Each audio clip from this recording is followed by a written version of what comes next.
Hello again. In this video, we're going to talk about velocity, speed, and acceleration. So let's say you have a position function s, which of course is a function of time.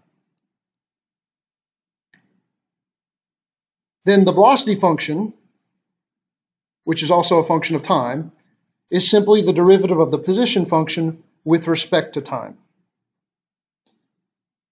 Now you may remember the derivative of a function gives you the instantaneous rate of change in that function. And if your function happens to be a position function, then the derivative of the position function with respect to time gives you the instantaneous rate of change in position with respect to time, and that's known as velocity. Now that's different than speed. Speed is actually the absolute value of velocity.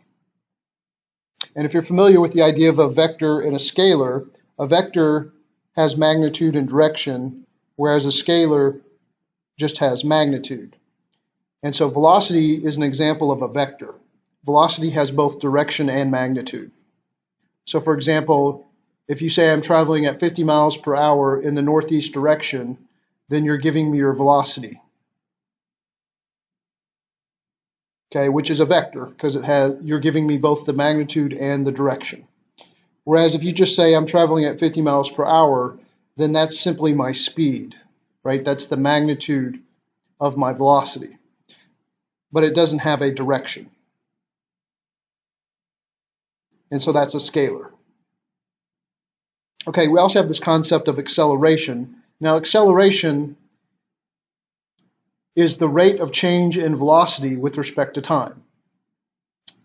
And so if you want to find the acceleration function as a function of time, then you can take the derivative of the velocity function with respect to time, because that gives you the instantaneous rate of change in the velocity with respect to time.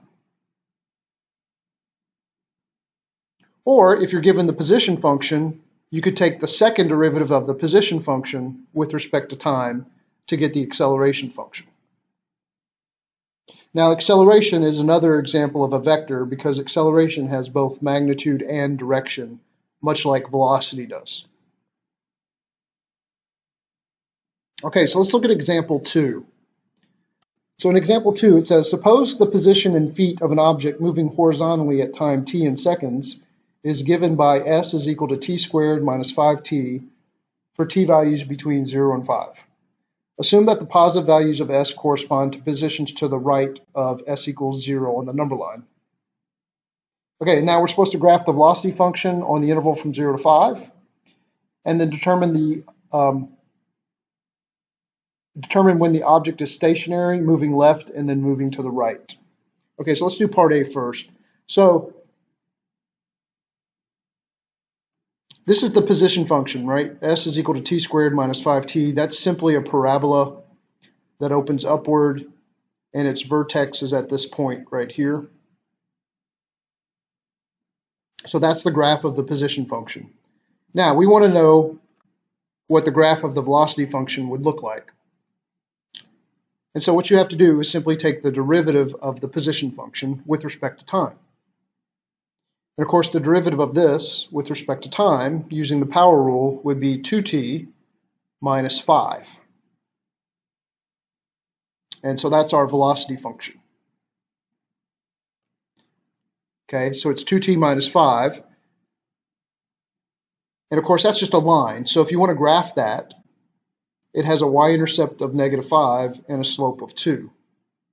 So it intercepts the y-axis at -5, and then it has a slope of 2, so I would go over 1 and then up 2, and I could draw another point there, and then draw the line between those 2 points.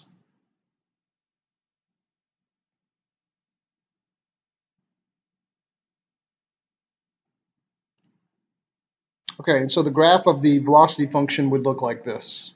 You can see the y-intercept is at -5, and for every 1 I go over, I do go up 2. Okay, so then the next question here is, when is the object stationary? Well, the object's stationary when the velocity is 0. And you can see the velocity is 0 somewhere between 2 and 3. Now, if you wanted to find exactly when that was, or when that occurs, you could take the velocity function and set it equal to 0, and then solve for t. Of course, you would add 5 to the other side and then divide by 2, and you can see that t is equal to 2.5. So at 2.5 seconds, the velocity of this object happens to be 0. So it's stationary. Okay, next is when is it moving to the left? Well, moving to the left on the number line would mean that the velocity would be negative. If you're moving this way, then you're heading towards the negative direction. Remember, one-dimensional motion, if you have one-dimensional motion, it's sufficient to give me a plus or a minus to indicate its direction. Plus would be to the right on the number line, and minus would be to the left on the number line. So if we want to know when the object's moving to the left, we want to know when the velocity is negative. Okay, so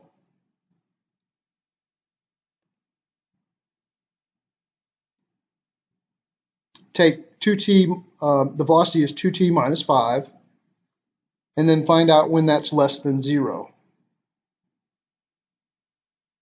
And you can see it's less than 0 when t is less than 5/2, which is 2.5, right? So less than 5/2, less than 2.5 would be over here. But you can see that from the graph, the velocity is below the t-axis, right? The velocity is negative for t values below 2.5. And of course, it's positive for t values above 2.5. You can see the velocity is positive once you go past 2.5 on the t-axis. Okay, so you could also take the velocity function and set it greater than or equal to 0 and then solve for t, and you would find out that t is greater than 5/2. Okay, so then part B, graph the acceleration function, and then determine the acceleration of the object when the velocity is 0. Okay, now remember, the acceleration function is the derivative of the velocity function. So if you take the derivative of the velocity function, you get 2, right? The derivative of this function here with respect to time is equal to 2. So the acceleration function is a constant function. A is equal to 2, and that's a horizontal line right at 2.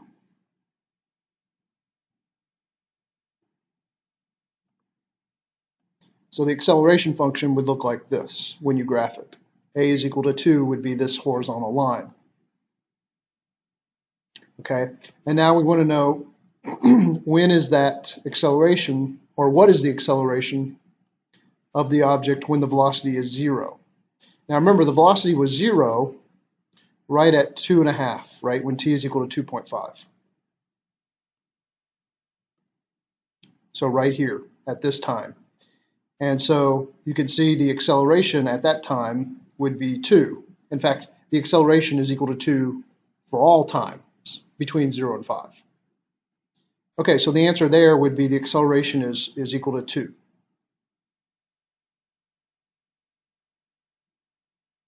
Okay, and then the last part is describe the motion of the object.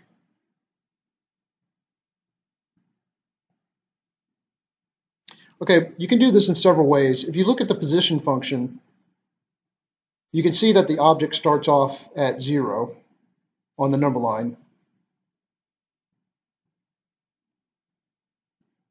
And then it begins to head in the negative direction because it takes on negative values on the number line.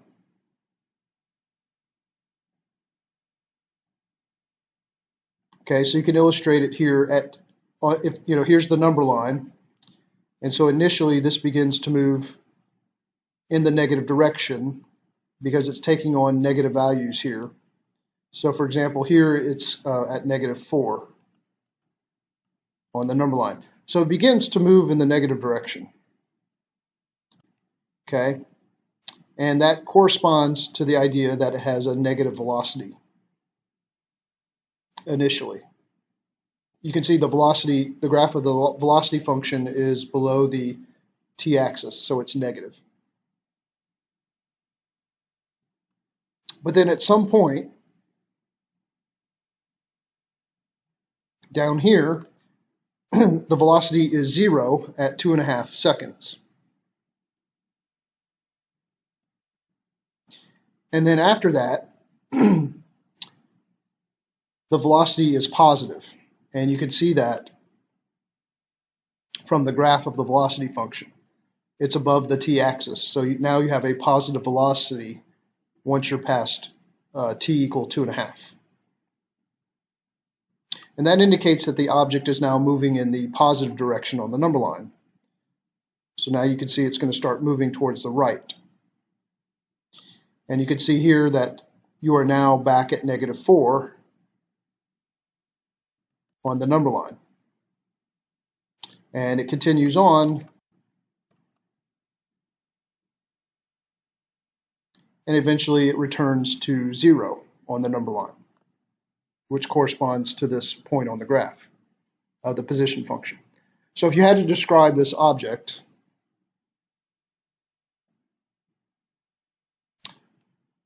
or the motion of this object, you would say that it starts off at the origin on the number line at 0, and then it moves to the left, and then it stops for a moment. Down here, it has 0 velocity, and it stops, and then it begins to move towards the right with a positive velocity. I mean, initially the velocity is negative, that's why it's moving to the left, and then it stops. And then after that, it has a positive velocity, and that's the reason it's moving towards the right. And now just to emphasize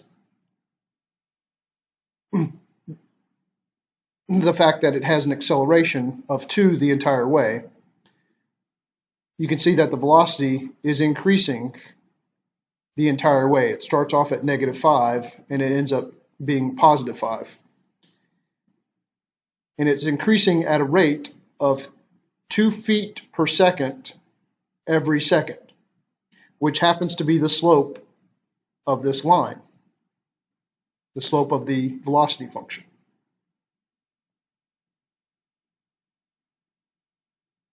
Okay, so I hope you found this video helpful.